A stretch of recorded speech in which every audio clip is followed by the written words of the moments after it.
Hello, in this video I'm going to show you how to charge your ROBOROCK Saros 10R. To do it, it's pretty simple. All you need to do is either manually put the robot in the dock, make sure it says charging, so now it's not correct. Let's try again.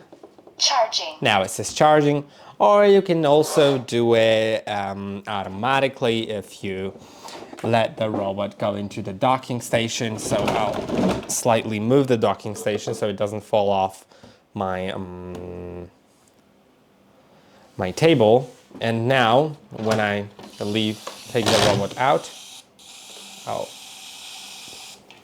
whatever it's doing now, I'll place it somewhere and let it just go into the dock automatically.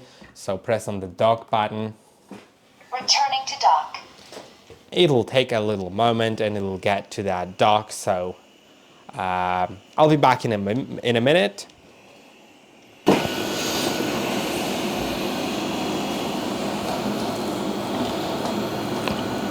And as you can see, it is almost there. Charging. Now it's there. I hope that this video was helpful. Don't forget to like, subscribe, and I'll see you in the next one.